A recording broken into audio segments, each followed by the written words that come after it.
Fala pessoal, sejam muito bem-vindos à nossa primeira entrevista, acho que um podcast, digamos assim.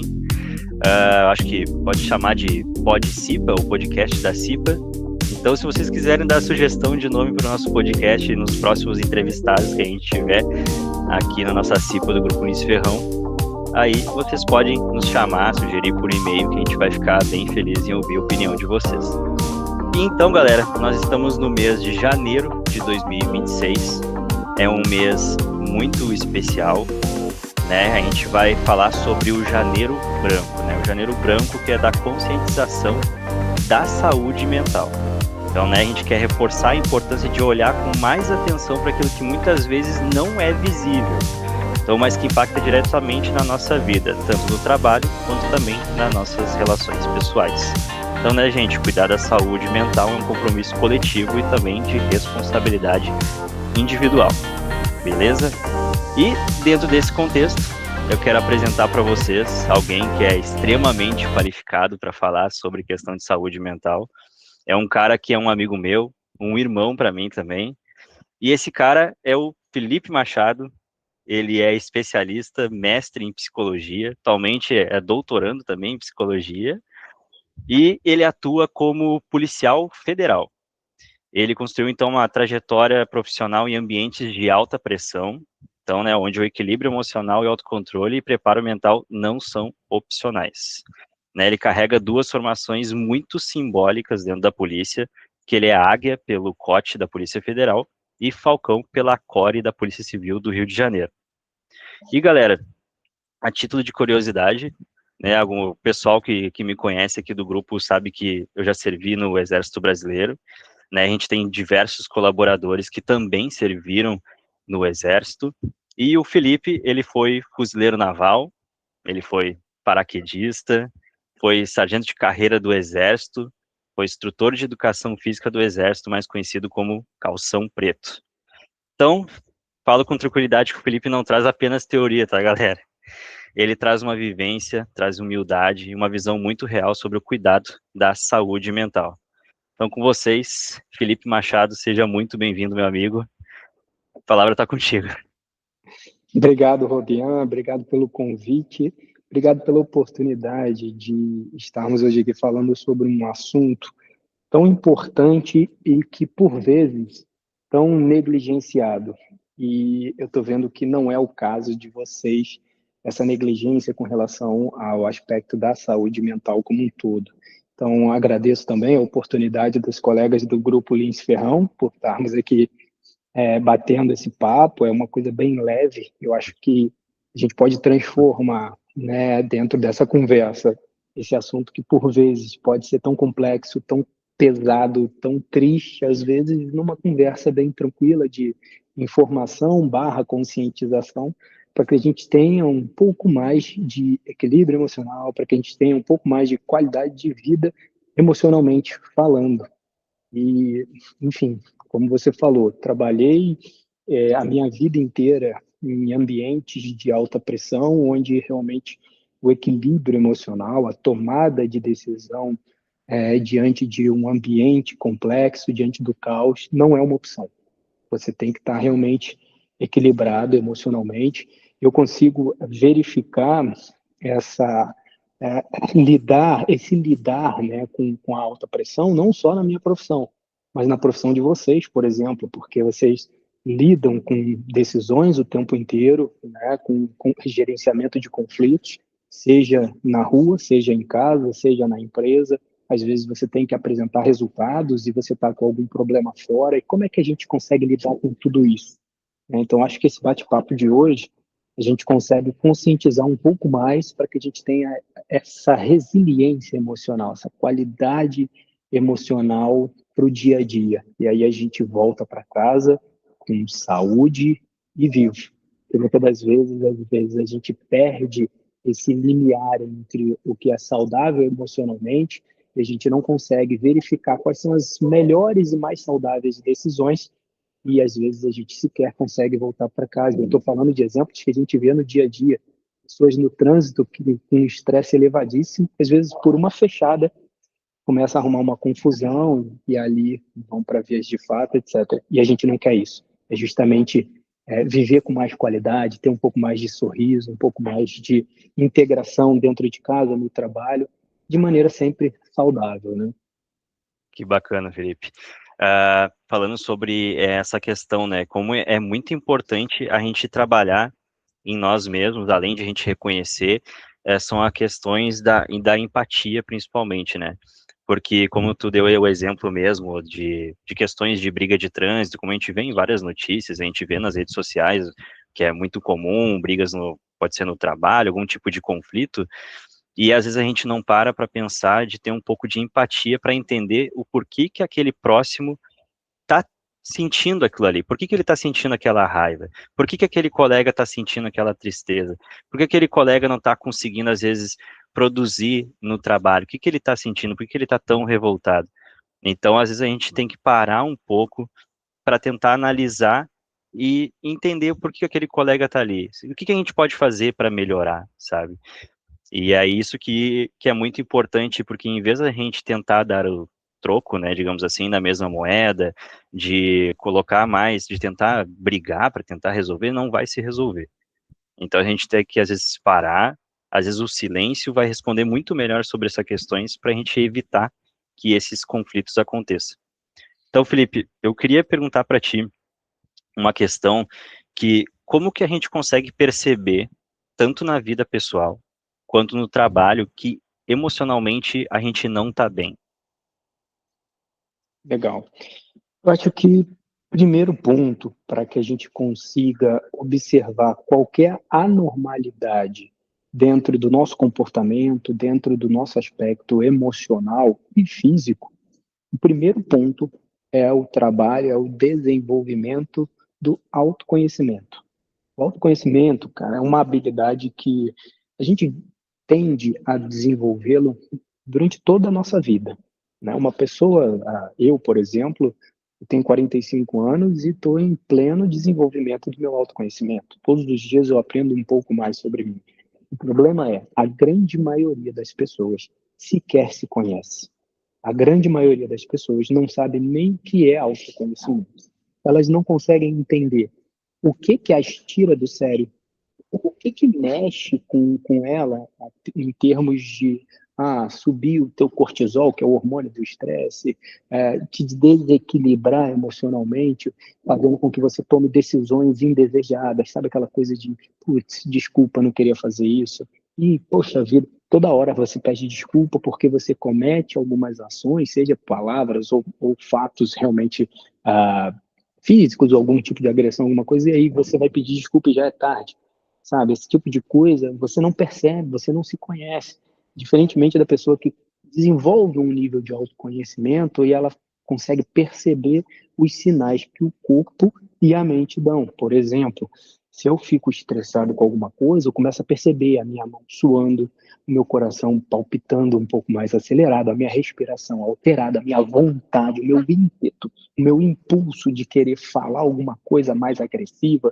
de querer fazer alguma coisa mais agressiva, eu estou percebendo. E eu só consigo controlar aquilo que eu percebo.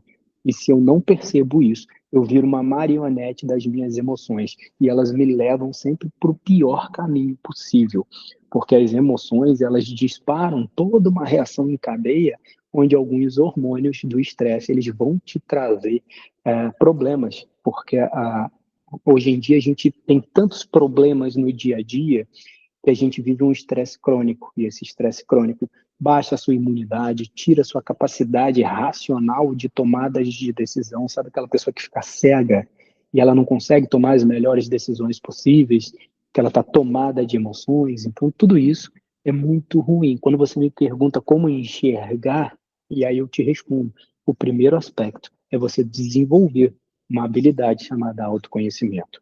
E aí, como que eu consigo desenvolver esse autoconhecimento? É uma habilidade que todos os dias, diante de todas as reações, diante de todas as interações que você tiver nos ambientes, com as pessoas, você precisa se perceber. Eu conversando com você, eu estou me sentindo bem? Isso me faz bem? Poxa, legal. Então eu sei que esse tipo de interação é bacana. Mas quando eu entro num ambiente onde as pessoas estão gritando, onde as pessoas estão proferindo palavras pesadas, estão se xingando e tal, eu percebo uma carga negativa, uma coisa ruim, então eu estou sentindo que aquilo ali não é para mim, aquilo não me faz bem. Então, quando eu começo a perceber determinadas coisas, como que o meu corpo, como que a minha mente reage a determinados ambientes, a determinadas pessoas, eu consigo enxergar o que está me fazendo bem, o que está me fazendo mal, o que está me tirando do eixo. E aí sim, eu consigo ver o que me tira desse equilíbrio emocional, né? E eu vou te dar um exemplo. O trânsito, ele é uma escola. E você quer ver, a gente vive uma era onde o egoísmo ele está cada vez mais latente na vida de todo mundo. O ser humano, ele só é ser humano hoje vivo porque nós somos uma raça coletiva. Só que nós estamos perdendo cada vez mais essa coletividade. Quando você vai no trânsito, eu vejo isso muito, em todos os dias eu vejo isso. Você está numa faixa, andando com seu carro, se você joga a seta para ir para uma outra faixa, a pessoa ela acelera porque ela não quer deixar você entrar aqui de jeito nenhum. Eu já vi pessoas brigando por causa disso. Às vezes você está numa faixa onde a velocidade é um pouco mais alta, geralmente as faixas da esquerda, e aí vem alguém e pisca o farol para você. Você, qual é a sua educação no trânsito? Você sai, libera aquela pista, né, para a pessoa passar. Tem gente que não, eu estou na velocidade da pista, eu não vou sair, começa aquela confusão. E aí eu sempre pergunto, você iniciou sua fala falando sobre empatia, e eu te pergunto, aquela pessoa que piscou o farol, que estava tentando seguir um pouco mais depressa, você sabe o que está passando na vida dessa pessoa? Será que ela não está indo socorrer um filho que caiu na escola, uma esposa que está grávida, prestes a ter um filho e ele tem que pegar, levar para o hospital? O que está acontecendo na vida daquela pessoa para ela estar um pouco mais acelerada? Você sabe? Não sabe. Mas você só quer ver o seu lado. Eu estou aqui, eu vou andar na velocidade, não vou deixar passar. Olha só que nível de individualismo. Isso a gente vê todos os dias na rua. A pessoa não tem um mínimo de autoconhecimento, porque se a pessoa tem um pouco de autoconhecimento, ela vai desenvolver as outras habilidades, como a autorregulação, né, o autocontrole e a própria empatia. Opa, se essa pessoa está com pressa, cara, eu vou sair dessa pista porque poderia ser eu com algum problema a resolver. Pode ser que essa pessoa tenha algum problema a resolver, deixa ela aí, sabe? Então são coisas, são habilidades que a gente tem no dia a dia, todas basicamente as habilidades emocionais a gente desenvolve a partir do autoconhecimento. É a chave mais importante para a gente ter uma qualidade de vida emocional. Então, no trânsito, no trabalho, em casa, eu sempre faço um alerta para as pessoas, se perceba em todas as suas reações e o seu corpo ele te fala. Você percebe quando começa a falar com a voz mais alta, numa velocidade mais acelerada, uma coisa mais agressiva. Esses são sinais de que você está perdendo um pouco do seu controle. E aí você pode se controlar ou não, a depender do nível de percepção de como você está. Que bacana, cara. É exatamente a questão do autocontrole, ela é uma coisa muito treinável na vida da gente, né? E é por isso que é muito importante, às vezes, a gente primeiro reconhecer as nossas emoções, trabalhar elas, tentar gerir elas, para a gente começar a ter as habilidades, principalmente a questão da empatia. Para a gente acontecer, por exemplo, essa questão do trânsito, de entender, o cara está correndo, mas ele não deveria correr, porque a via está dizendo que é isso aqui. Mas até as próprias leis de trânsito, elas falam, tipo, eu já vi várias campanhas da própria Polícia Rodoviária Federal dizendo que quando acontecer casos assim, é para deixar a pessoa passar rápido. Ela está infringindo a lei, que ela não pode correr? Ela tá, mas a gente não sabe o que está acontecendo. Não é só uma viatura oficial, uma ambulância que vai estar correndo para socorrer. Às vezes a gente tem que lidar com os próprios imprevistos de poder ter só um carro ali, algum tipo de veículo que vai ter que correr naquela via para poder socorrer alguém. Como o Felipe falou, ou é o filho que caiu na escola, ou levar até mesmo alguém no hospital. A gente nunca sabe. Então, por isso é importante a gente manter a calma nessas horas, principalmente no trânsito, quando as pessoas estão nervosas ali, a gente não sabe o que está acontecendo, e deixa passar. Se a pessoa está nervosa, está falando um monte de coisa, deixa falar, não tem problema nenhum. Isso não vai atingir nada de ninguém. Então, deixa acalmar, aquilo ali vai passar e vai virar Ô, passado. Então, Robian, e eu faço ainda uma observação em cima disso. E mesmo que seja uma pessoa imprudente, arrogante, que esteja querendo só correr por correr, deixa. Se ela infringir os normativos, a lei, ela tomar passar num pardal, tomar uma multa, etc., esse é o problema dela. Ela pode fazer isso, ela, de alguma forma a lei vai chegar até ela para poder infracioná-la. Isso não é um problema seu. Você só tem que saber que a sua qualidade de vida, a sua qualidade emocional, ela tem que prevalecer. E às vezes você sai, deixa aquela pessoa, que às vezes ela está cheia de problema, eu vou trazer para o ambiente de trabalho. Às vezes seu colega está de cara feia, ele não te dá um bom dia, ou então ele é um pouco ignorante num dia ou no outro. As pessoas nossa questão emocional, ela não é um retrato que você tira e está ali estático, é dinâmico. Às vezes você pode chegar no trabalho sorrindo, receber uma mensagem no WhatsApp 10 minutos depois que vai acabar com o teu dia e dali para frente você ter um mau humor imenso. E às vezes você lida com isso, a pessoa dentro do seu ambiente de trabalho não te dá um bom dia, está cheia de mau humor e tal. Calma, isso não é motivo para você se estressar, porque você não sabe o que está acontecendo com aquela pessoa. Às vezes ela tem vários traumas na vida dela, às vezes ela está cheia de problemas.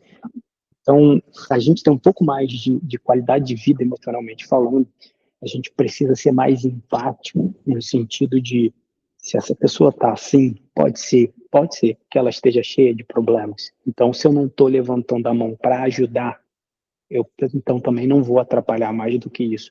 Deixa eu ficar no meu cantinho aqui, ou então vou me aproximar para ajudar, dar uma palavra, perguntar o que está acontecendo, se eu posso ajudar em alguma coisa. Eu acho que está faltando muito isso no ser humano hoje em dia, né, cara? Exatamente. A gente já falou um pouco sobre essa questão, mas, Felipe, eu queria entender um pouco melhor de como que a gente pode identificar que aquela pessoa ali, o nosso colega do lado, ele não está bem. Porque o que acontece? A pessoa não está bem, ela não vai chegar para ti dizendo assim, cara, não estou bem. Isso é muito difícil, porque a pessoa que ela reconhece que ela não está bem, ela chega pro colega do lado ali, que ela tem um convívio a mais e dizer que não está bem, já é uma baita de uma evolução. Só que muitas vezes a gente não percebe que a pessoa não está bem. Às vezes ela pode estar agindo normal, quando vai falar questões do trabalho, está falando bem, mas às vezes tem aquele pequeno detalhe que a gente não está conseguindo perceber. Às vezes a pessoa está muito quieta. Como que a gente pode ter uma visão melhor do comportamento para tentar identificar que aquela pessoa não está bem e como que a gente pode abordar para tentar ajudar? Se a gente vê que a pessoa está permitindo para ajudar. Legal.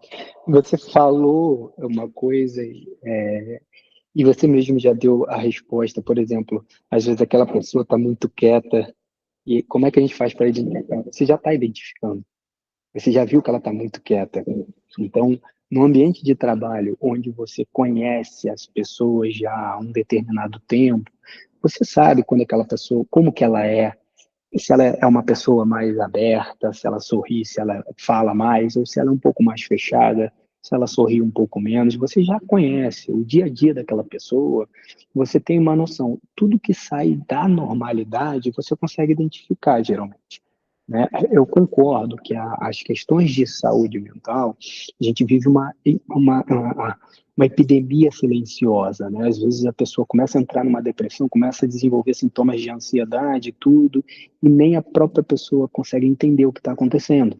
E aí, qual é a tendência dessas pessoas, principalmente com sintomas de depressão? Elas começam a se afastar, elas começam a sorrir menos, elas começam a ter menos motivação, elas começam a frequentar menos os ciclos, os ambientes sociais, ela começa a se isolar cada vez mais. Então, esses são sinais, por exemplo, de uma pessoa que não está tão feliz, uma pessoa que está mais depressiva. Não necessariamente ela está com depressão, mas ela está apresentando sinais de anormalidade. Só que a gente acaba negligenciando essa leitura desses sinais. E por que a gente negligencia? Porque o Robin está mais quieto hoje, né? Besteira, daqui a pouco ele. Não, bobeira, daqui a pouco. Não, né, nem percebi. Mas por que a gente não percebe? Porque a gente está perdendo a nossa capacidade de leitura.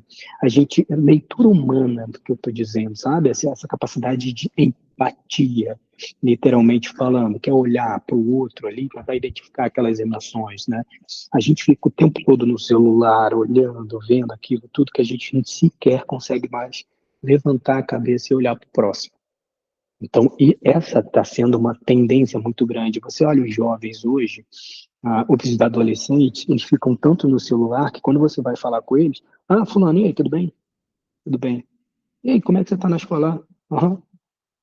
Ele não olha para você, ele não levanta a cabeça. Falando de maneira geral, assim, lógico que tem criações e criações, mas quando você abre um espectro social, você vê muito isso acontecendo. Então, o ser humano está cada vez mais perdendo essa capacidade de empatia, de olhar e falar: caramba, acho que o Rubem está um pouco mais quieto, cara, tá um pouco diferente, né? Pode ser uma besteira, pode ser só uma notícia que chegou no telefone dele, mas pode ser sim alguma coisa que está virando uma pequena bola de neve que pode levar a uma depressão, por exemplo. E você me pergunta, tá, entendi um pouco como que eu posso identificar. Então, qualquer sinal de anormalidade no comportamento daquela pessoa e tal, pode ser o indício? Pode. Até mesmo a ausência de indício pode ser um indício. O que seria a ausência do indício? A pessoa simplesmente ficar quieta e não interagir, não fazer nada, ficar cada vez mais no canto dela. Ela não está tendo ações que te levem a crer que alguma coisa está acontecendo, mas aquela inação dela, o fato dela ficar quieta já é um indício também, né? Então, esses sinais a gente consegue fazer uma leitura mais ou menos dessa forma. E como que eu posso fazer? Aí é que está a chave, o X da questão, porque tem gente que fala assim: fulano não tá legal não. Eu não vou nem me aproximar. Algumas pessoas têm medo de se aproximar.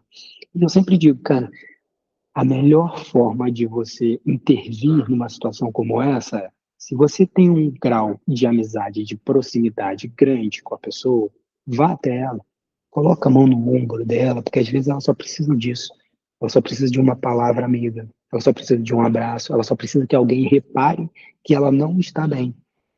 E às vezes ela vai conversar com você. Mas se você não for uma pessoa tão próxima, mas ainda assim você reparou, procura uma pessoa que seja mais próxima, de repente, fala: olha, eu reparei que aquele seu amigo, aquela sua amiga, tá um pouco diferente e tal. O que que você acha de bater um papo? De repente ela tá precisando de alguma coisa, tá passando por alguma coisa.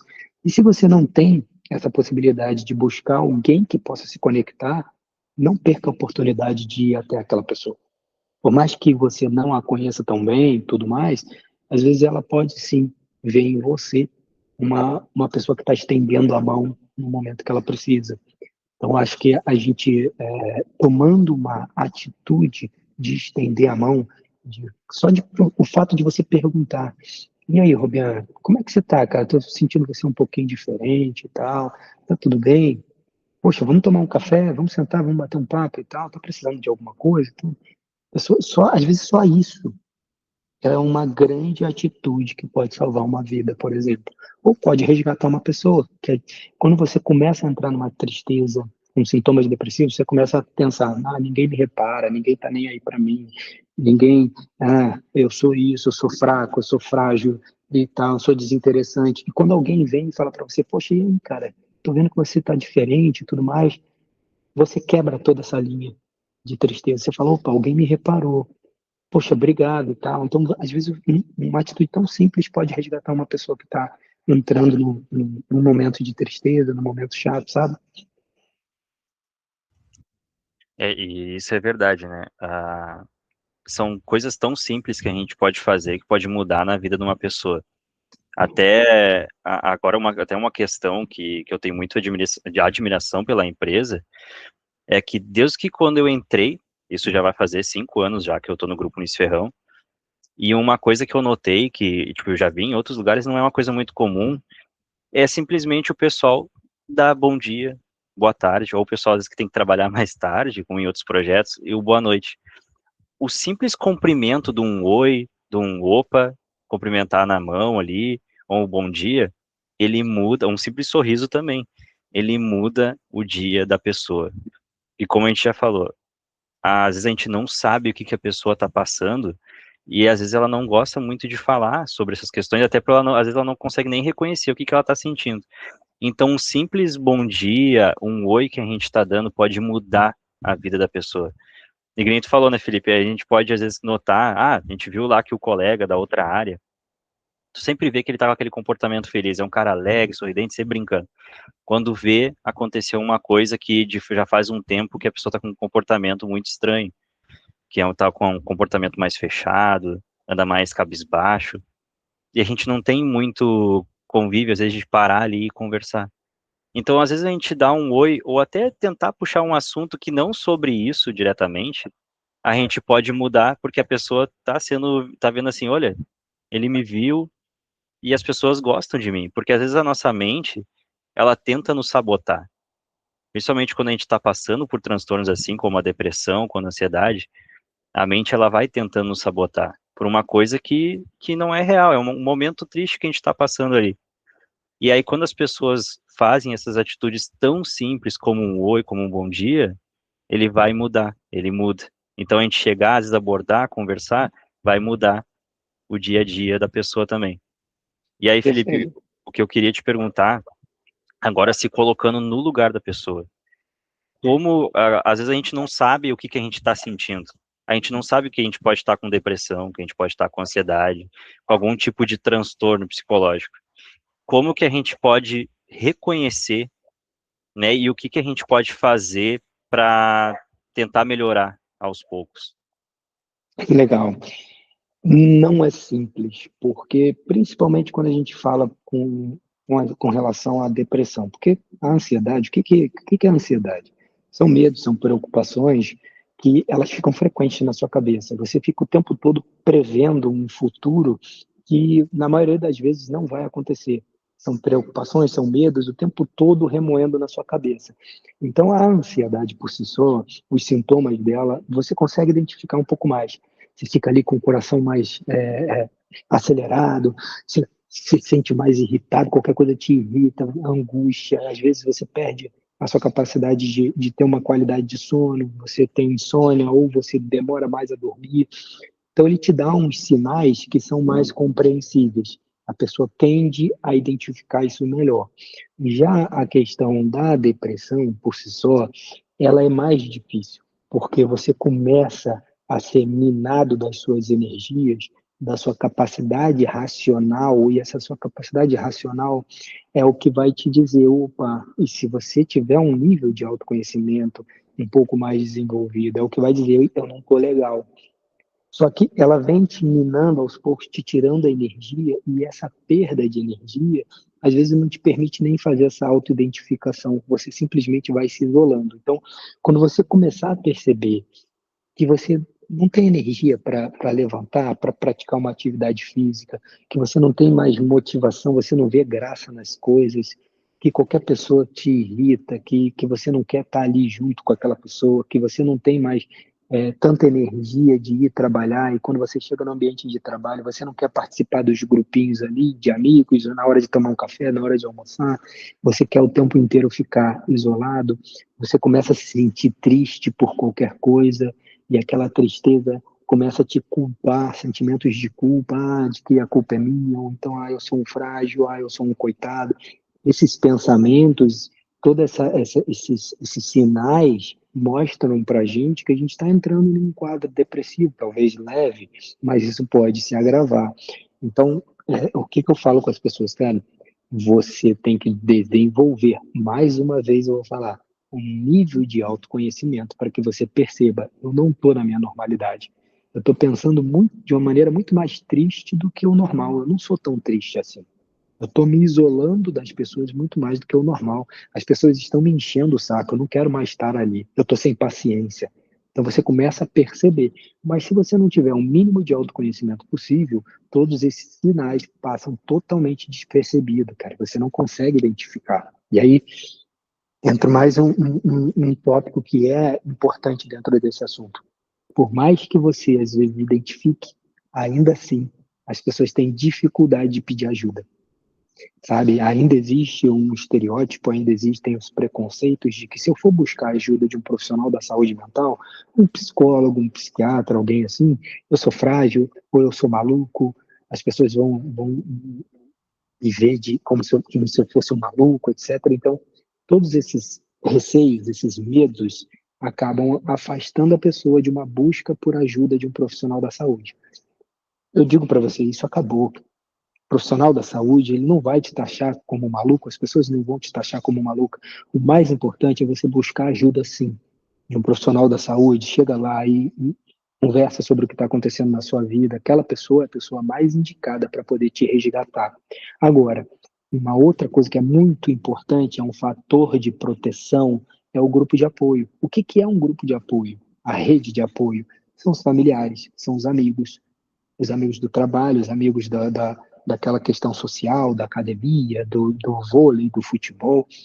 E quando a gente tem amizades, a gente tende a estar menos propenso a esses movimentos depressivos, porque as pessoas vão nos reparar e elas vão nos resgatar. Elas vão, opa, o que está acontecendo com você? Não, que isso? Vamos para cá, vamos para ali, vamos fazer isso.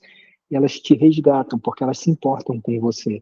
Então, se você começa a perceber que você está diferente, aciona a sua rede de apoio, conversa com a sua família, conversa com seus amigos, busca um profissional da saúde mental, não deixe a bola de neve crescer, porque acredite, quando você chega, por exemplo, numa depressão profunda, você não tem forças por mais que você queira, nem de levantar da cama. Isso é muito perigoso. É verdade isso, cara. Até por essa questão da identificação e do quão importante é procurar ajuda, até já vou deixando aqui um recado pro pessoal, tá? Quando vocês perceberem que estão passando por isso, gente, aproveitem a família, aproveitem os amigos de vocês e também lembre-se que vocês podem contar com a gente, tá? Então, vocês podem contar com a CIPA para isso. Se vocês estão passando por algum tipo de problema, sendo profissional, sendo pessoal, e vocês, tipo, não têm um norte do que fazer, vocês podem procurar a gente para conversar, que a gente vai mandar para vocês as recomendações que a gente tem. Vocês podem conversar com o pessoal da segurança e medicina também da empresa, que todo mundo está disponível para vocês. Então, tem como a gente poder ajudar vocês nessa questão, tá? Então, é uma situação que ela é muito delicada, é um processo que a gente é difícil de reconhecer, a gente tem que fazer sempre um passo a passo, começando aos pouquinhos, mas tudo isso sempre tem cura. Tudo tem um começo e ele vai dar certo. Aqui, esse tipo de dor que a gente sente em situações assim, ela não é uma dor eterna. Ela, uma hora ela vai passar. Pode ser rápido, pode demorar, mas ela vai passar. E para isso é importante que a gente reconheça e que a gente aprenda a ter a coragem para tratar esse tipo de coisa, sendo um passo de cada vez. Eu sempre me recordo uma vez eu conversando com um amigo, e ele me fala, né, que a vida, ela é uma montanha russa. Só que a vida, ela não é uma montanha russa que a gente sobe, uma hora tá bom, quando tá ruim, e sempre numa linha, digamos que seguindo uma linha reta, mesmo que sobe e desce. A vida, ela é uma montanha russa meio que angular. Ela sobe, ela desce, ela sobe, ela desce. Mas a gente sempre vai estar aprendendo, a gente sempre vai estar evoluindo para poder tratar melhor essas questões que a gente passa na vida, né? Porque nada vai ser por acaso. A gente vai passar por momentos assim, mas a gente aprende, e se caso aqueles momentos voltem a se repetir, a gente já vai aprender a lidar melhor com aquela situação. E muitas vezes a gente passa também por situações assim, que aí quando vê vai ter um amigo, vai ter um familiar que vai passar por uma situação parecida, que não vai ser tão igual assim, mas a gente vai ter a capacidade, que é o que a gente falou lá no início da questão da empatia, de poder ajudar o próximo ali que está precisando. Felipe, eu até, eu posso dizer assim, essa pergunta, né, às vezes acontece muitas situações, principalmente com a internet, que é uma questão de autodiagnóstico. As redes sociais, ela é muito boa, tanto para nos ensinar a identificar isso, mas ao mesmo tempo, talvez por uma explosão de informações que ela é tão fácil de atingir, pode ser que confunda algumas coisas, né? Então a gente vê às vezes algum tipo de transtorno e a pessoa acha, acho que eu tô com isso aqui, mas às vezes ela não tá com aquilo ali, pode ser outra coisa. Como que a gente pode reconhecer melhor essa questão de saber, realmente eu tô com isso daqui, ou isso daqui é uma informação que talvez não seja verdadeira, talvez esteja enrolando ali, e como ela pode tratar? Por que que é tão importante, às vezes, a gente procurar o profissional que vai nos orientar direitinho e vai fazer um diagnóstico ser ali certo que para saber, ó, qual o tipo de que eu tô passando, o que eu preciso fazer. Legal. Eu vou te responder essa pergunta, mas antes eu quero voltar um pouquinho no que a gente estava falando antes, porque a saúde mental ela pode ser vista também de um ponto de vista muito interessante, positivo, motivador, né? E a gente tem mecanismos de defesa, né? Eu sempre vou bater na tecla do autoconhecimento. Por exemplo, toda vez que eu vejo que alguma coisa vai trazer um transtorno emocional para minha vida, eu tento me antecipar, eu tento agir de maneira preventiva. Eu venho do mundo das operações especiais. Como você falou, já fiz o curso do COT, fiz curso da CORE, curso de paracaidismo, que são cursos operacionais e que me trazem um viés motivacional muito grande. Então, eu tento agir de maneira preventiva, até porque na minha profissão eu não posso ser o tempo todo aquele cara, ai meu Deus, frágil, e eu não acredito que nós, seres humanos, somos frágeis. Pelo contrário, a gente é forte pra caramba, cara. A gente é antifrágil, na verdade, né? Exatamente. Mas tudo tem um limite. A gente tem que saber que, eu posso ir um pouco mais, eu não sou pobre coitado assim, eu posso ir um pouco mais, só que eu preciso saber que o limite chegou. Aqui eu não consigo mais sozinho. Eu levanto a mão e peço ajuda. E pedir ajuda não é desmérito, é demérito. Pedir ajuda não é fraqueza, não é sinal de fraqueza. É sim, muito pelo contrário, é um sinal de que você é uma pessoa forte. E, por exemplo, há alguns anos eu tive a notícia que eu tenho uma filha, que a minha filha ia se mudar para um outro país. Cara, aquilo para mim emocionalmente era muito ruim, eu ia perder o contato com a minha filha. Minha filha morar num outro país, ela já está nesse outro país há 4 anos, tudo. E naquela mesma semana eu descobri que meu pai estava com câncer. Eu tinha duas opções. Ou eu ficava sofrendo, chorando com essas duas notícias, que para mim, emocionalmente, é um impacto muito grande, ou eu tentava lidar com isso de uma maneira onde eu não entrasse numa seara de sofrimento e alimentasse esse sofrimento. Então, o que, que eu faço preventivamente? Eu, Felipe, e aí fica uma dica para as pessoas, eu reconheço o que está acontecendo comigo. Pô, a notícia da minha filha ir para outro país me deixou triste, cara. Eu chorei, eu chorei. O que, que eu fiz? Fui conversar com meu pai. Expus a ele, choramos juntos e tudo e tal. Fui buscar minha rede de apoio. E aí veio a notícia do meu pai. Ele recebeu o exame dele, ele estava com câncer. O que, que eu fiz? Eu não podia ficar chorando com meu pai. Se tem uma pessoa numa situação de câncer, as pessoas que estão em volta dela têm que dar uma força para ela, porque o tratamento dela exige um psicológico positivo para ela lidar com a doença. E na mesma hora, eu peguei meu tênis, comecei a correr. Eu acordava de manhã cedo, 6 horas da manhã, eu ia correr. Eu queria jogar toda a carga negativa fora por meio da atividade física. E a atividade física é uma arma poderosíssima de um trabalho preventivo muito grande. Vai buscar uma atividade física, principalmente se for coletiva. Eu fui correr sozinho e tudo, que era uma fonte que eu tinha para poder me resgatar. Mas eu sugiro que você vá buscar atividade física coletiva, principalmente. Vá correr com outras pessoas, vá fazer musculação, vá jogar um futebol, um vôlei, seja lá o que for que você goste de fazer. Vá fazer de maneira preventiva, isso pode te ajudar e você está se conectando com a sua rede de apoio. São outras pessoas. Então, assim, não pense, porque a gente está falando de saúde mental aqui, de tristeza, de depressão, de ansiedade, então fica um aspecto muito negativo. Mas a gente tem um lado positivo, que é o nosso lado preventivo. Se eu observar o que está acontecendo, eu vou buscar mais pessoas, mais contatos, eu vou me resgatar. Cara, eu estou pensando em muita tristeza. Não, para com isso. Deixa eu, vou chamar um parceiro meu, vou chamar minha companheira, vou chamar, sei lá, quem for. Vamos ao cinema, vamos fazer um negócio diferente. Eu preciso fazer alguma coisa. Porque se eu não fizer, eu vou ser engolido por essas coisas ruins. Então, veja sempre pelo lado positivo. Você não é um pobre coitado, uma pobre coitada. Mas saiba que existe um limite e a partir daquele limite você precisa pedir ajuda. E aí eu vou responder agora a sua pergunta. Você falou, como que eu posso identificar, diagnosticar, né, o profissional da saúde mental é a pessoa adequada para fazer isso, mas a gente vê às vezes as pessoas buscando esse tipo de resposta seja na inteligência artificial, seja conversando com outras pessoas. Isso é muito perigoso, tá?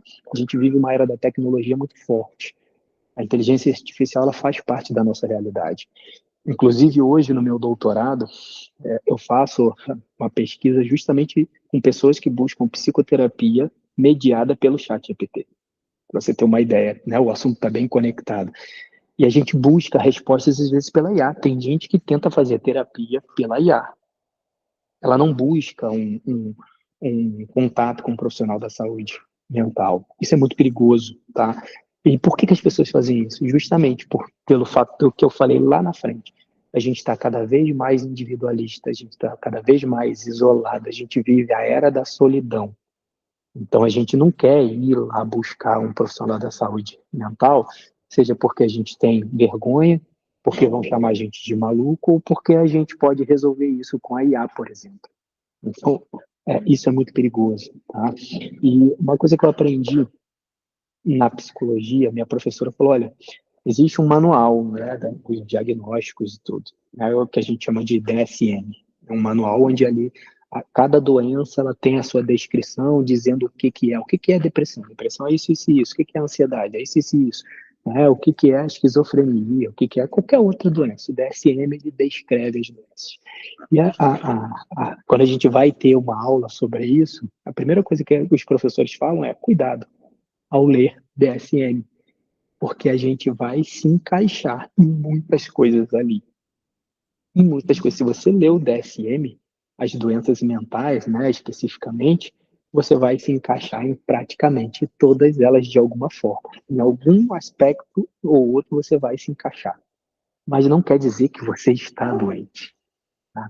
E isso é muito perigoso, porque a gente vive a era do diagnóstico. Seu filho vai para a escola, às vezes ele tem um comportamento um pouco mais agitado, alguma coisa assim, a professora fala que tá com TDAH.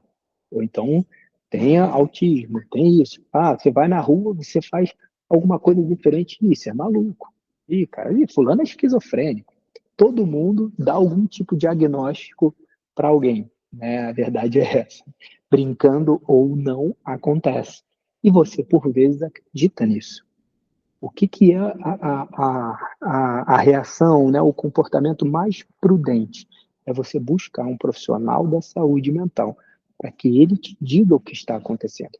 Porque, desculpa, por vezes, você vai achar que você tem alguma coisa e você vai chegar lá numa consulta, o médico pode falar para você, olha, isso aqui é simplesmente um momento da sua vida onde você não está dormindo bem. E essa ausência de um sono de qualidade está te trazendo todo esse comportamento. E às vezes você não tem nada demais. É só porque você não está dormindo bem. E a pessoa que não dorme bem, que não tem hábitos saudáveis, e o sono é um dos hábitos que traz muita consequências ruins. Às vezes o fato de você não dormir bem te traz pensamentos ruins, complicados, irritabilidade, humor alterado, um monte de coisa que você vai achar que você está doente. Mas você não está doente, você precisa regular o teu sono, você precisa criar hábitos saudáveis. Eu faço muito treinamento de empresas falando sobre inteligência emocional e falo muito e treino muito as pessoas nesses pilares, de desenvolver as habilidades da inteligência emocional ali, o autoconhecimento, o autocontrole, a empatia, a destreza social, a motivação, e falo também para a gente desenvolver os hábitos saudáveis, porque são eles que são capazes de nos dar uma resiliência maior, física e emocionalmente. Se eu me alimento bem, se eu durmo bem, se eu pratico exercício físico constantemente, eu sou uma pessoa muito mais capaz de me segurar quando vier aquele caos, aquele transtorno, física e emocionalmente, do que uma pessoa que não tem hábitos saudáveis e uma pessoa que não tem essas habilidades desenvolvidas. Então, respondendo a sua pergunta, não vá buscar uma resposta na inteligência artificial ou no depoimento de pessoas ou na opinião de pessoas. Vá até um profissional da saúde física, da saúde mental, se você acha que você está fora da sua normalidade. Muito bom, cara. Respondeu bem a pergunta mesmo. Isso foi uma das perguntas que eu tinha anotado já, que o pessoal tinha feito para fazer no podcast, porque é uma coisa muito comum, principalmente hoje que a gente lida muito com o IA, principalmente dentro da empresa, a gente está melhorando essa questão da tecnologia da IA, a gente vê muito também nas próprias redes sociais, que nem eu falei na pergunta lá anteriormente, então realmente é uma coisa que ela pode nos ajudar de alguma forma para aprender a ter um autoconhecimento sobre o assunto, mas ao mesmo tempo a gente tem que ter esse cuidado e buscar um profissional, né? E é que nem recapitulando o que eu falei também antes, né?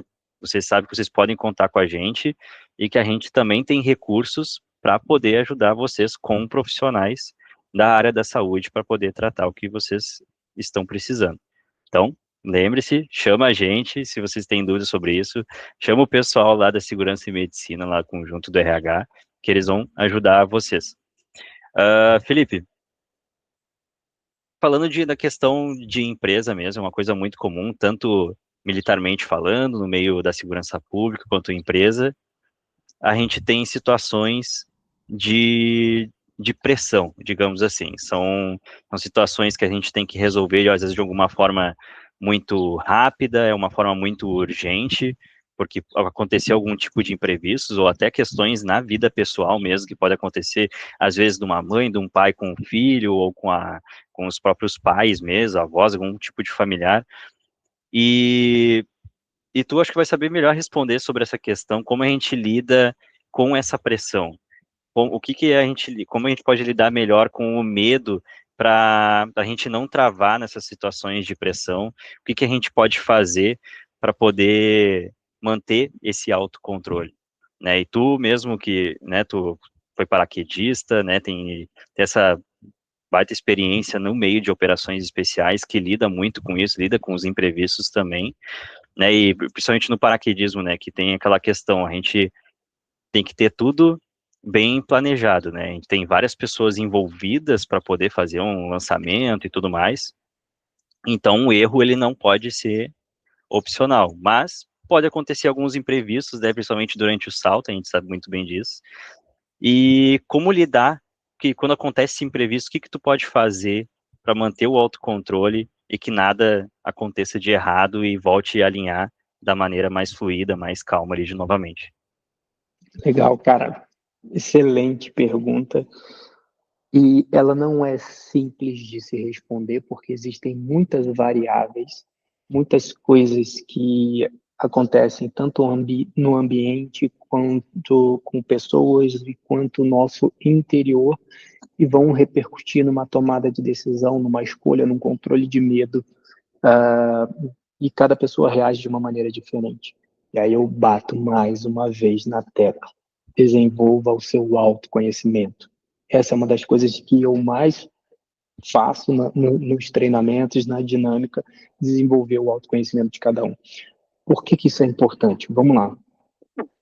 Lidar sob pressão, você tem que tomar decisões, né? Escolhas. Você precisa fazer escolhas. E às vezes é com pressão de tempo, às vezes é pressão do chefe, às vezes é pressão dos pares, às vezes é pressão do subordinado. E você precisa fazer as melhores escolhas possíveis. E para fazer uma boa escolha, você tem que estar agindo de maneira racional. E se você não está bem emocionalmente, aí eu estou falando da primeira variável. Se você é uma pessoa que não está vivendo um momento onde as suas emoções estão equilibradas, eu estou cheio de problema em casa, eu estou com problema com o chefe, eu estou com problema com um colega de trabalho, estou com problema no seu... Se você não está vivendo um momento saudável emocionalmente na sua vida, essa é a primeira variável que pode prejudicar a sua tomada de decisão, principalmente no ambiente de pressão. E aquele ambiente de pressão, ela pode ter uma pressão X para você. Se você não estiver bem emocionalmente, vai ser X mais alguma coisa. Então, qualquer tipo de pressão vai ser uma pressão muito maior para quem não está bem emocionalmente do que para uma pessoa que está bem emocionalmente. Então, existe uma diferença e essa variável ela influencia muito. E aí eu vou falar mais uma vez dos hábitos. Sono de qualidade, alimentação de qualidade e treinamento físico constante me dão uma maior capacidade física e emocional.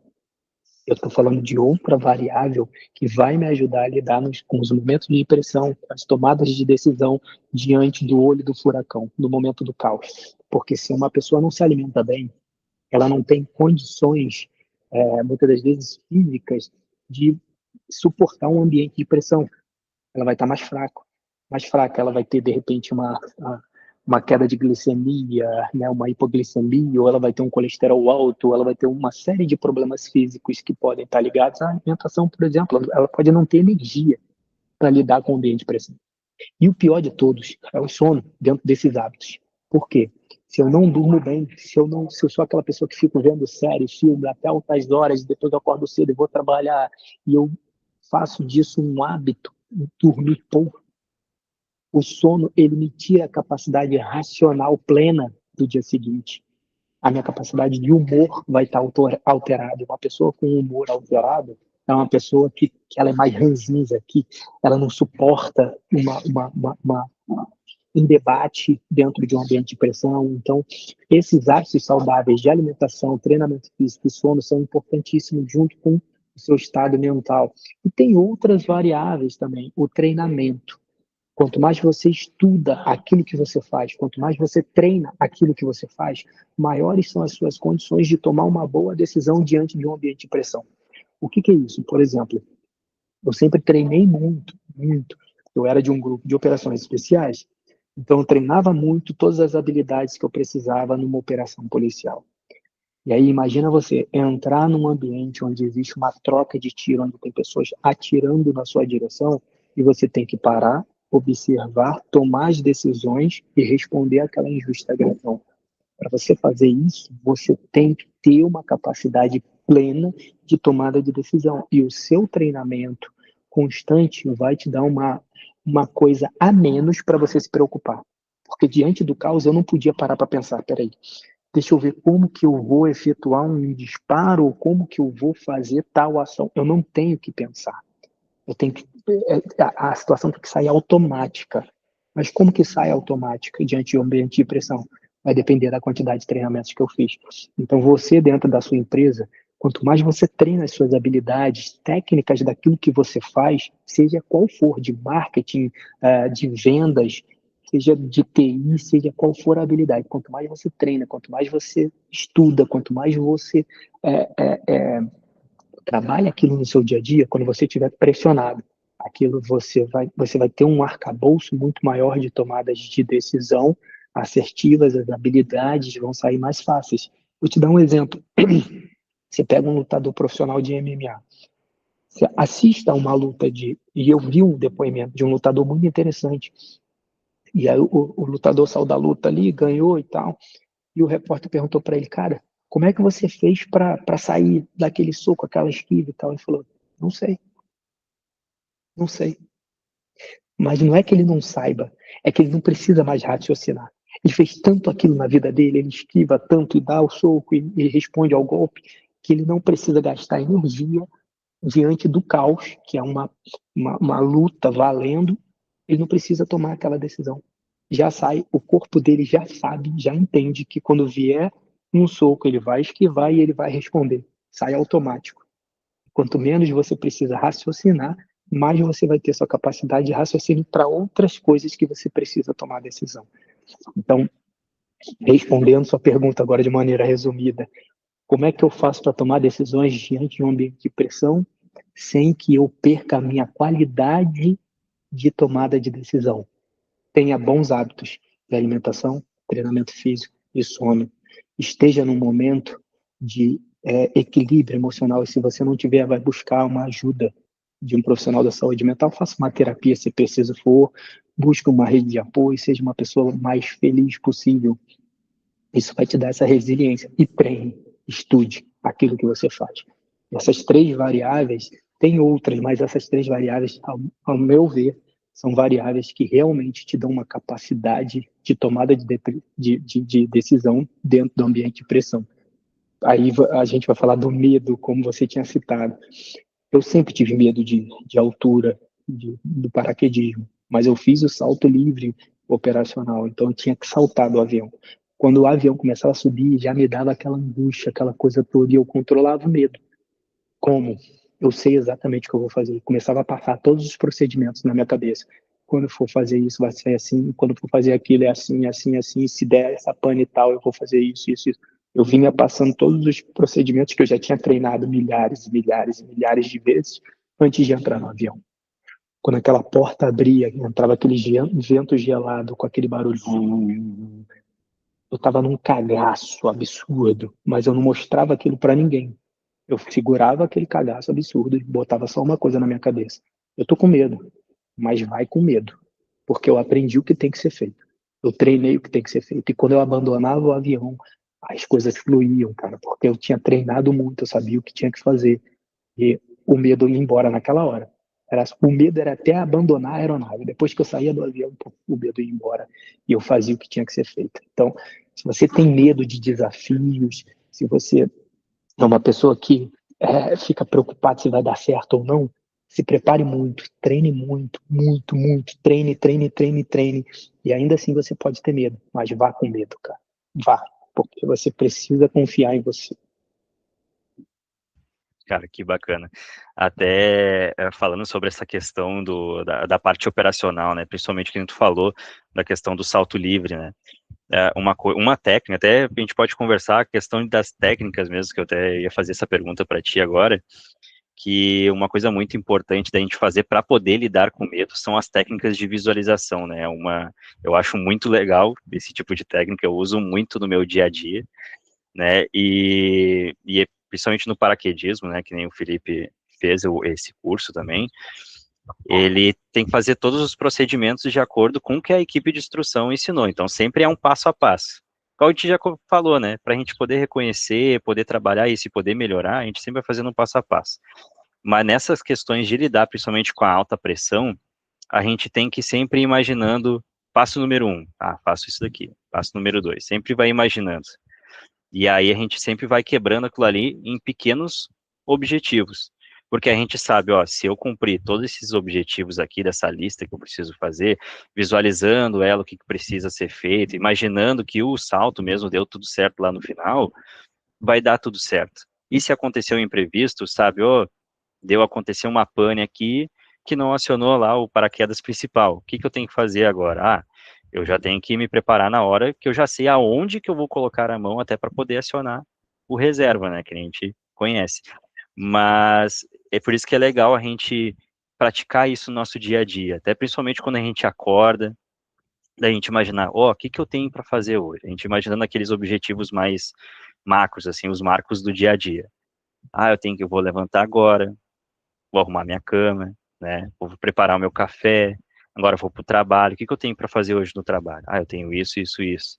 Não posso esquecer que agora eu tenho que levar meu filho na escola antes de chegar ao trabalho, depois eu vou buscar. No trabalho, aquele projeto que tem que fazer, a gente sempre quebrando aquele projeto também em pequenos objetivos, as fases que nem a gente fala. E assim a gente vai visualizando sempre o que acontece antes para a gente prevenir que caso aconteça algum tipo de imprevisto, a gente vai saber lidar na hora com muito mais calma. E aí por isso que é importante a gente aprender a reconhecer tudo isso, ter o autoconhecimento, ter o autocontrole nessas horas. E, Felipe, a gente está já assim, encaminhando já para o final, tá? Mas eu queria que tu falasse um pouco mais sobre esse tipo de técnica, que nem a visualização, e aí, se tu tiver mais alguma técnica também para recomendar para o pessoal, para poder acalmar essas emoções quando elas estão fluindo de uma forma mais forte, sendo um medo, sendo uma ansiedade, sendo uma tristeza, o que a gente pode fazer no dia a dia, até mesmo ali na hora que a gente está ali no computador, ou está lá no CD, está lá trabalhando, o que a gente pode fazer para acalmar e gerenciar melhor aquela emoção que está sentindo? Legal, eu vou falar basicamente duas técnicas aqui que eu acho muito importantes e elas têm um fundamento científico interessante por trás disso também. Elas mudam o comportamento do cérebro. A primeira delas é o mindfulness, ou atenção plena. Algumas pessoas conhecem como meditação. Mas a meditação é uma coisa muito mais profunda, tem ligações religiosas, a depender do conceito que você vai dar para a meditação, né? Então, eu chamo de atenção plena. Atenção plena, mindfulness ou meditação, é você ter uma capacidade de trazer o seu pensamento para um momento presente. O que é isso? Por exemplo, você pode buscar no YouTube, você pode buscar no Spotify ou qualquer aplicativo onde tenha meditação, onde tenha mindfulness, né? E basicamente, estou falando de palavras que são sinônimas. Se você for buscar profundidade, você vai ver que elas são diferentes, mas estou usando de maneira genérica, tá? Meditação, mindfulness ou atenção plena. E você coloca um som, tem pessoas que preferem sem som, mas você coloca um sonzinho de meditação, né, no fundo ou num fone, você fecha os seus olhos e você começa a trabalhar um momento presente, a trazer o seu pensamento para um momento presente. E você pode fazer isso de três formas. Uma delas é o que a gente chama de body scan. O que é o body scan? É você imaginar um escaneamento do seu corpo. Você começa lá no pé, você está com os olhos fechados, tem aquela musiquinha de meditação no fundo, aquela coisa bem tranquila. E você vai imaginando como se você estivesse apalpando ali, fazendo uma massagem no seu pé. E aí você vem pela sua perna e tal, sobe seu tronco, tudo, cabeça. Você faz um escaneamento bem devagar, bem lentamente, sentindo como se tivesse realmente um toque físico fazendo essa massagem. Isso é uma das coisas que você pode fazer. O que você está fazendo com isso? Você está trazendo todo o seu pensamento, toda a sua mente para um momento totalmente presente. Nesse momento você não consegue pensar nas suas preocupações, nos seus medos, ou seja, toda aquela carga de ansiedade, ela desaparece nesse momento porque você obriga a sua mente a se conectar com o seu corpo. Então, uma das linhas do mindfulness na meditação é fazer esse body scan, é fazer esse escaneamento. Não é simples para as pessoas que nunca fizeram, então eu aconselho a botar lá, bota no YouTube, por exemplo, meditação guiada. E aí vai ter uma pessoa que vai ter uma musiquinha no fundo, mas vai ter uma pessoa falando, olha, agora faça isso, agora respire assim, faça assado, e isso fica mais fácil para a pessoa que é iniciante.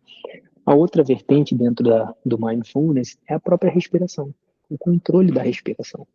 É você respirar e perceber todo o seu aparelho respiratório funcionando. Você controla a sua respiração. Você vê a expansão e a contração do seu diafragma, o trabalho dos pulmões, o ar entrando pelas suas narinas, todo esse trabalho. Você percebe o seu coração batendo às vezes mais lento quando você começa a respirar de uma maneira mais controlada. E para você perceber essa respiração acontecendo, mais uma vez, você abandona os pensamentos ansiosos. Você tem que se conectar com o seu presente. Então você começa a treinar a sua mente, um autocontrole, a sair dos pensamentos, das preocupações, da conta a pagar, do trabalho, de tudo que você tem que fazer, e você vem para o momento presente. Você está trabalhando duas habilidades da inteligência emocional: o autoconhecimento, porque você está conhecendo o seu corpo, você está se percebendo, e o autocontrole, porque quando o seu pensamento tenta sair, se desconectar, você traz ele de volta para o momento presente.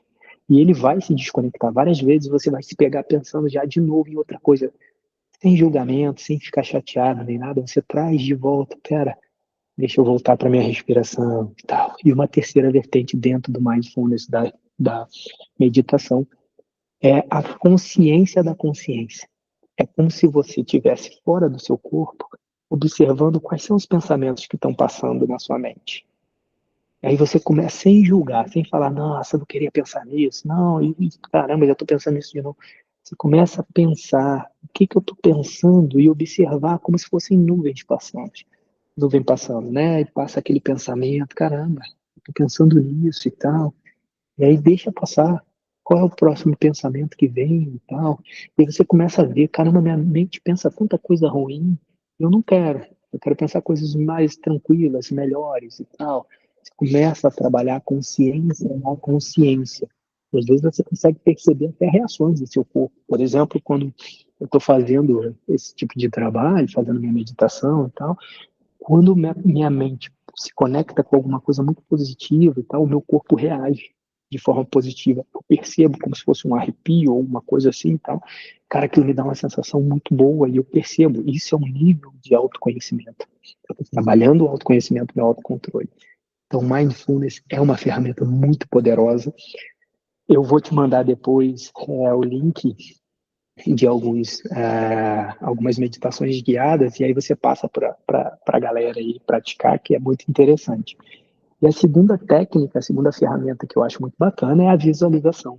Né? Eu sempre indico a visualização.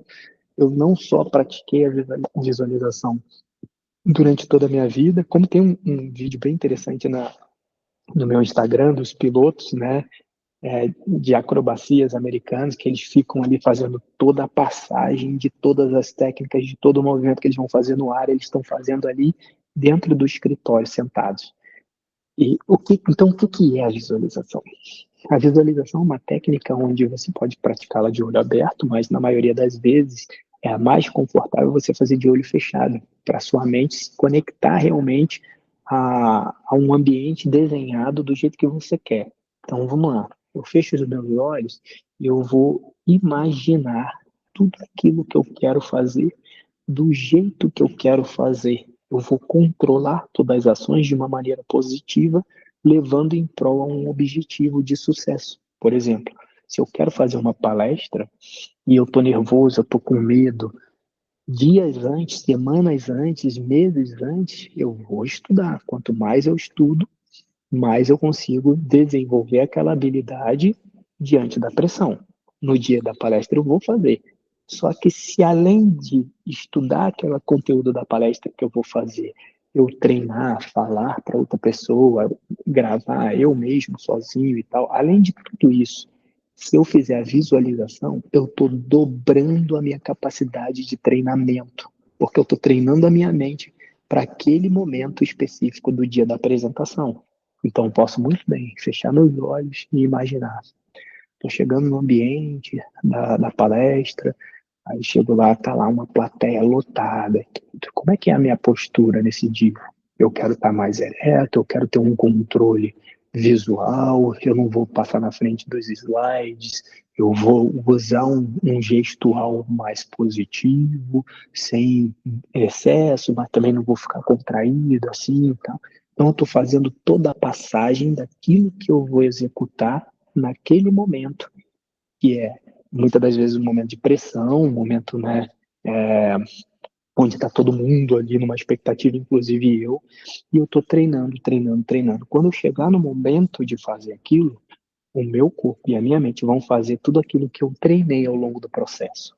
E olha só que interessante, um dos maiores atletas do mundo chama-se Michael Phelps.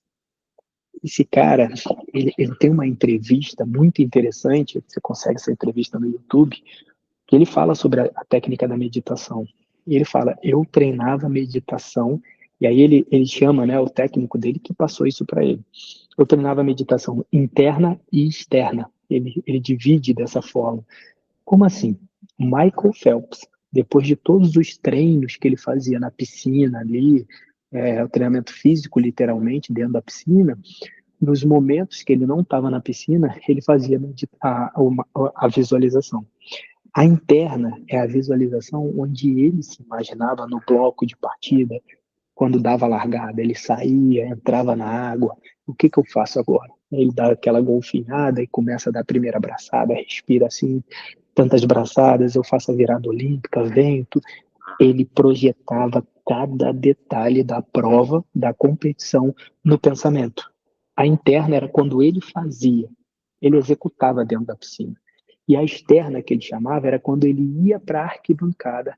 É como se ele está de olho fechado, ele sentava na arquibancada e ele assistia ele mesmo, Michael Phelps, lá no bloco de partida, saltando da piscina.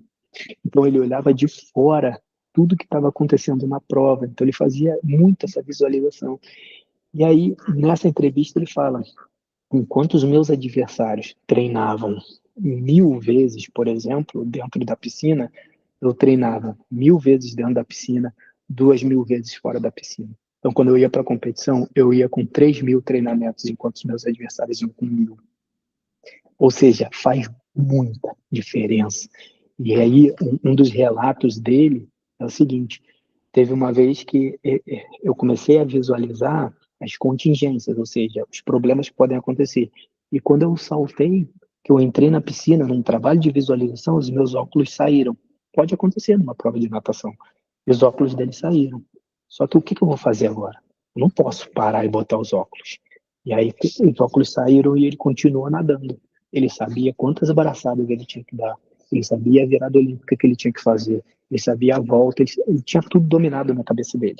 Então, se o óculos sai, ele sabe exatamente o que ele tem que continuar fazendo. E nada vai abalá-lo física e emocionalmente. Numa das provas da vida profissional dele, quando ele pulou na piscina que o óculos saiu, o que aconteceu? Ele fez exatamente o que tinha que ser feito, porque ele já tinha treinado isso na visualização. Então, assim, não negligencie a visualização. E isso para todos os aspectos da vida. Aspecto de treinamento físico, aspecto de treinamento técnico dentro daquilo que você trabalha. Visualiza, porque quando você visualiza, você treina mais. Quando você treina mais, você domina aquilo que você faz.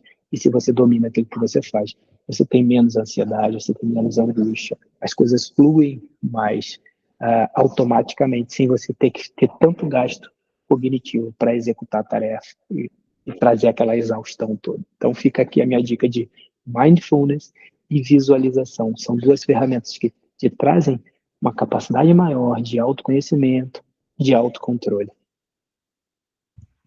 Que legal, cara.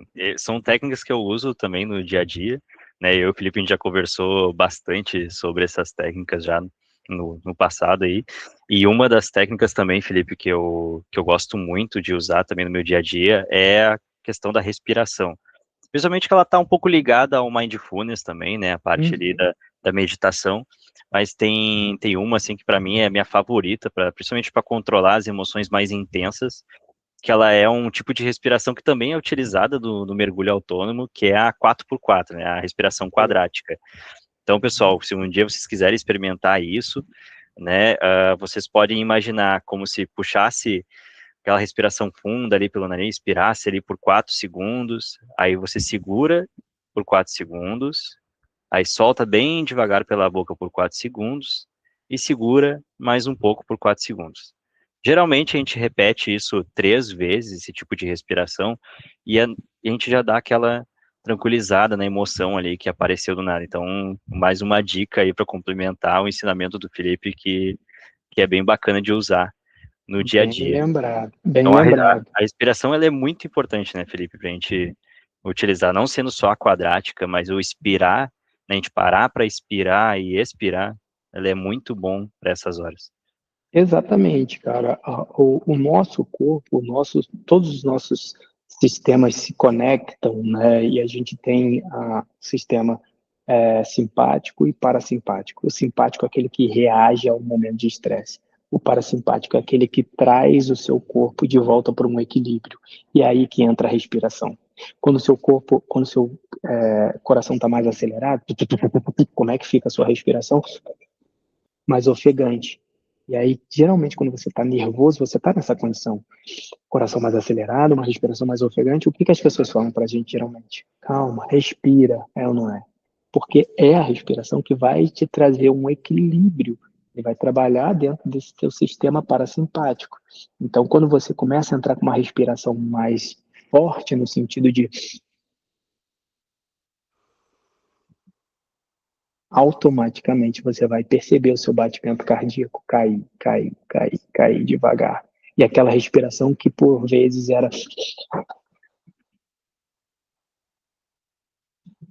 Ela vai voltando ao normal. Então, isso eu sempre fiz nos meus treinamentos para lidar com o nervosismo, isso é importantíssimo, a respiração, seja num salto de paraquedas, seja numa venda difícil que você vai fazer, numa reunião difícil que você vai fazer, e é uma técnica que você usa e que ninguém precisa ver, porque, por exemplo,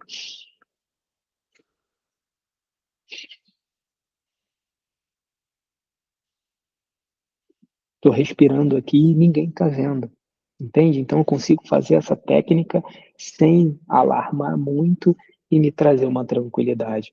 O Robinho falou do 4x4, é muito bacana, mas se você tiver num coração muito acelerado, uma angústia muito grande, às vezes você não vai conseguir ficar os 4 segundos, mas fica 3, fica 2. E aí, quando esse coração começar a desacelerar, aí você começa a chegar nos 4 segundos. Então, tá difícil? Fica no 2, ó. Segura, solta, segura, respira. Então, você inspira, joga ar para dentro durante 3, 4 segundos, ó. Trava, segura, faz uma breve apneia de mais 4 segundos. Solta, mais 4 segundos. Segura de novo e respira de novo. Então você faz isso, é um bloco. Você inspira, segura, solta, respira, segura, inspira, segura, solta, segura. Se tiver muito ruim, faz com 2, 3 segundos cada braço desse. E aí você vai sentir seu coração acalmando, sua respiração acalmando, e aí você vai de 2 para 3, de 3 para 4 segundos, 5 segundos. Você vai ver que seu corpo dá uma leveza. Trabalhe a respiração. É muito bom, é muito importante. Quando for tomar uma decisão, quando tiver numa discussão, alguma coisa mais calorosa, respira. Funciona. Que bacana, cara. Bacana. Complementou aí a questão da respiração, quanto é importante a gente parar e respirar, né? Principalmente para lidar com essas situações de pressão que às vezes a gente não sabe o que fazer, né? Então, e a respiração é aquele momento que a nossa mente dá aquela tranquilizada, dá aquela pequena pausa programada, que nem a gente fala também, e aí a gente consegue voltar para o que precisa ser feito. Então, pessoal, eu vou chegando agora para o fim, tá? Eu quero deixar esse agradecimento gigantesco de coração para o meu grande amigo Felipe Machado.